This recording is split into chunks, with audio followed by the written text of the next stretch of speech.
po nangyari kay Ido. Iwan ko lang po kung anong updates. Kasi may fake account daw po na nag-comment kay July Ponil. Fake account yon, na hindi na raw magdemanda pero fake account.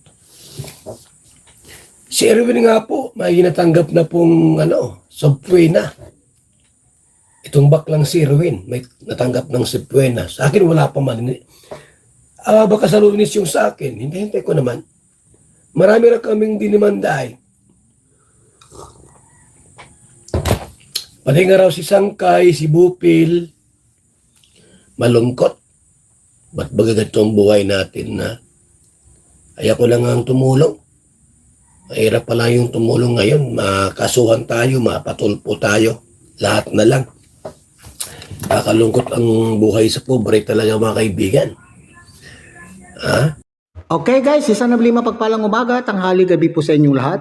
Sana po ang lahat ay nasa mabuting kalagayan at ligtas po sa anumang kapahamakan. Sana po kayo dako nagmundo naroon. Ako po muli ang inyong likod, Maestro 21 TV, at sa ating video ngayong araw na ito mga kalingap, tayo muli po ay magbibigay ng ating panibagong kuro-kuro, komento, opinion, at reaction tungkol nga po dito sa mainit-init na usapan sa mga kanto po ng kalingap. So kagabi po mga kalingap ay talaga naman po napakarami pong usapin na dapat pag-usapan ng mga kapareho po nating mga marites. Nariyan po yung lumabas na mga komento at akala po natin ay ayos na.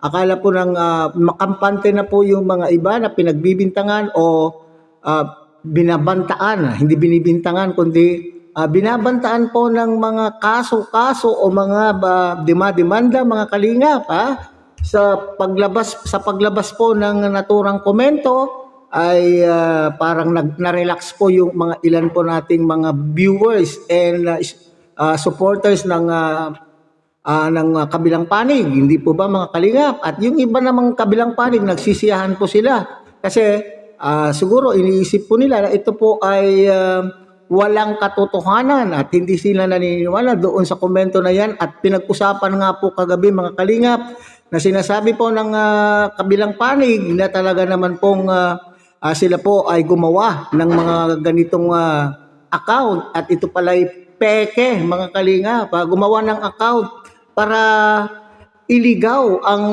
mga taga-suporta at the same time iligaw pa, makagawa po ng issue mga kalingap. So kagabi din po mga kalingap ay nakapag-live po itong isa po sa sinasabing nambalahura po doon sa pamilya o nambalahura kay Dalaga.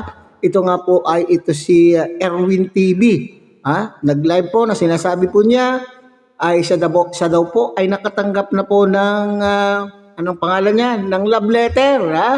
Ay bakit daw po siya kinasuhan? Nako, dapat nga ba siyang kasuhan mga kalingap? Nasa inyo na po yan kung sino po ang nakapanood ng mga reaction videos ni Erwin TV kay Guapa, ay kayo po ang makapagsabi mga kalingap kung may basihan ba. Kung siya man po ay kung totoo man po na ito ay naka-receive na po ng love letter. So ang tanong po natin diyan mga kalingap ay naka-receive na ba o nakatanggap na ba ang lahat ng love letter? Okay. So, diyan po sa unahan po ng ating sa ating video ngayong araw na ito mga kalingap ay nandiyan po yung napakaikling bahagi ng naging live po ni Kuya Bal kaninang umaga kung saan sinasabi po niya na itong si Erwin TV daw po ay nakatanggap na ng love letter or subpena nakatanggap na po at ini-expect din po daw ni Kuya Bal na siya na rin po ang susunod. Naku po.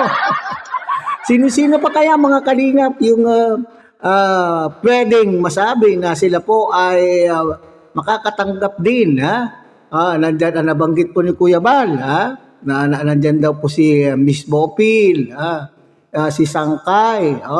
Doon sa kanya pong kabuuan po ng kanya pong naging live ay nabanggit din po ang pangalan po ni Mr. July Paunil, mga kalingap, nako po. At siguro mayroon pa pong iba, mga kalingap. Ito na nga ba? Ito na ba yung sinasabi po ni Doklat o ni Mang Iking o ni si Mang Kanor, mga kalingap, na itong mga pumaldo, nako po, itong pumaldo sa paggamit o sa pag-content sa kanila pong dalaga ay pumaldo po sa kanila pong revenue ay ibabalik. Ibabalik na po nila sa pamamagitan po ng paggastos para depensahan ang kanila pong mga sarili. At ito ba ay masasabi ba natin na may nasampulan na nga ba, mga kalingap? Totoo kaya ito, mga kalingap? Kasi alam nyo naman po itong si Erwin TV, si Erwin TV nga sinasabi po dun sa live po ni Kuya Bal ay numero unong chismoso.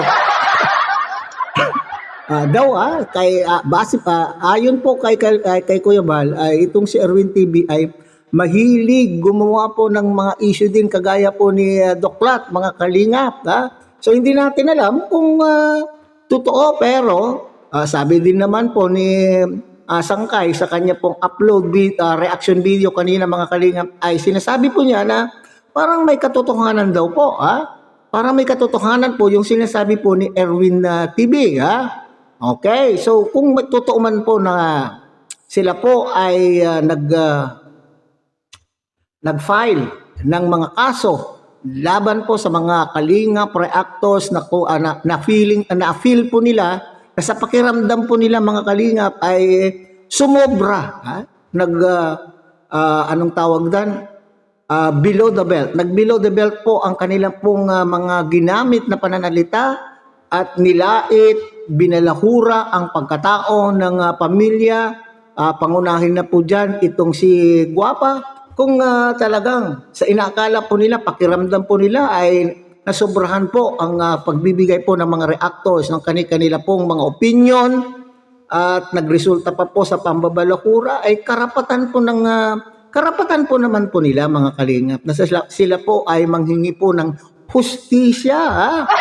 Sila po ay lahat po tayo na kapag ang feeling po natin ay nadidihado po ang ating pagkatao, nayuyurakan ang ating pagkatao, mga kalingap, karapatan po natin na maghanap ng hustisya. At ito po ay isang paraan upang makamit po nila ng hustisya. Nako po.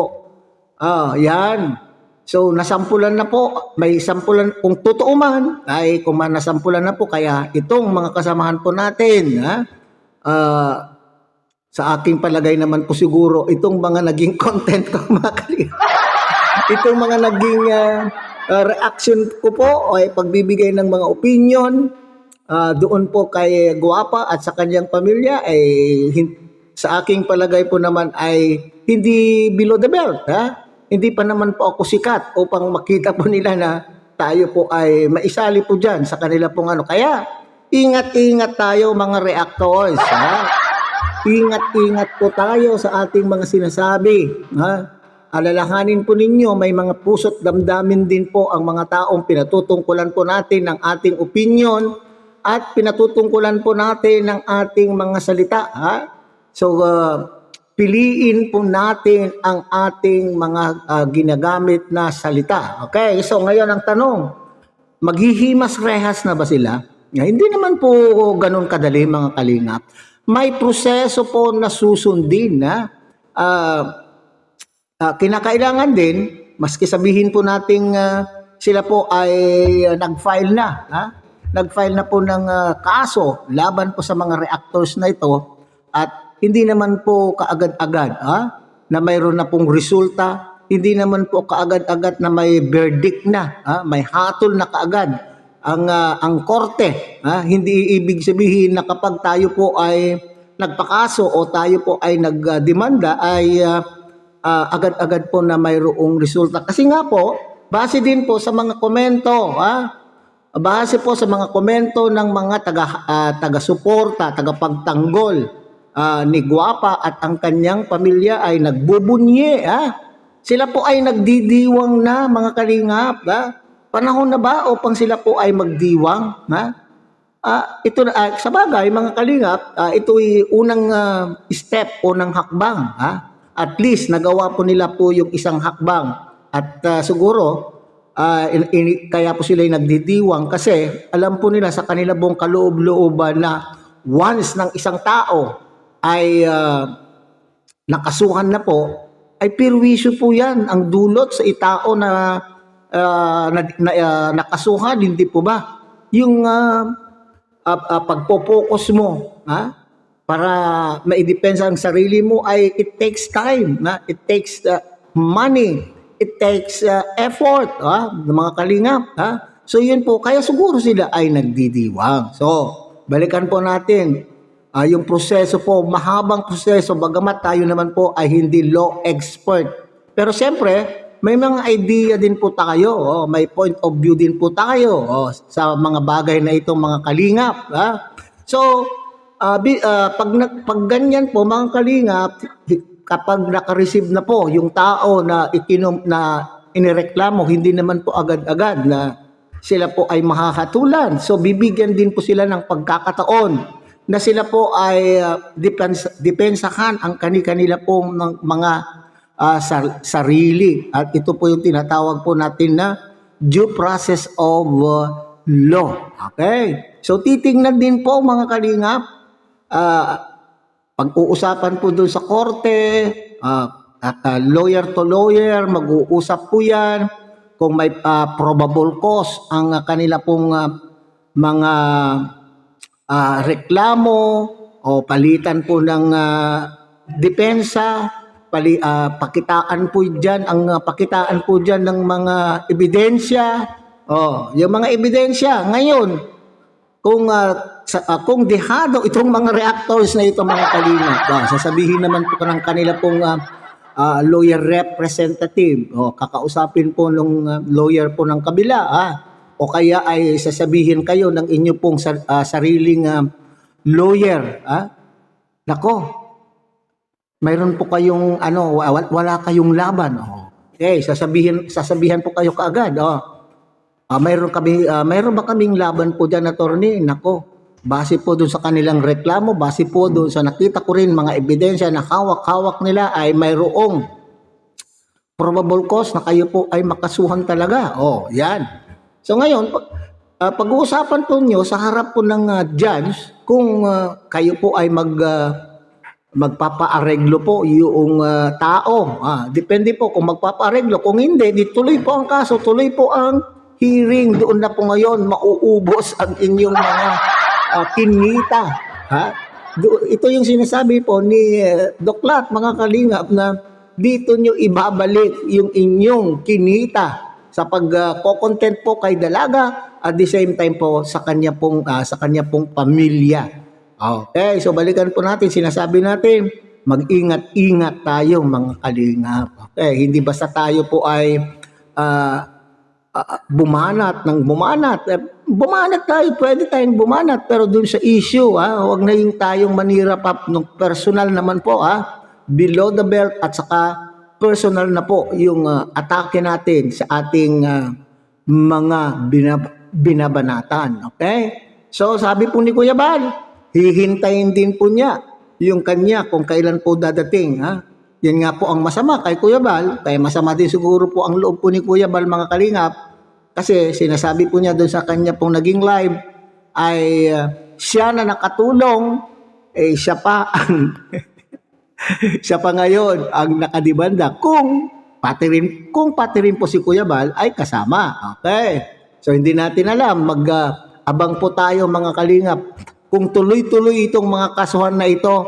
Tuloy-tuloy din po ang mga usapin o tuloy-tuloy din po ang pagdaloy po ng usap-usapan at maraming mga content, mga kalingap, ang makikreate ng dahil po sa bagay na ito. Okay? So yung layunin na sinasabing tahimik na lamang po, tatahimik na kami, gusto namin ng peace of mind, kapayapaan ang gusto namin, katahimikan, hindi po yata makakamit, lalo na kung mayroon na po itong kasuhan. Okay? So hanggang dito na lamang po tayo mga kalingap. Muli tangkilikin po natin Kuya Bal Santos Matubang, Ate Edna Vlog, Kalingap Rab. At siyempre sana po inyo rin pong tangkilikin ang ating munting channel sa pamamagitan po ng pagbibigay niyo po ng like, share, and subscribe. At tuloy, pindutin na rin po ang notification bell at nang sa ganon tayo pa rin po ay magkita-kita at magsama-sama sa susunod pa pong mga reaction videos na ating gagawin. Muli, sa mapagpalang umaga, tanghali, gabi po sa inyo lahat. Mabuhay po kayo at God bless everyone.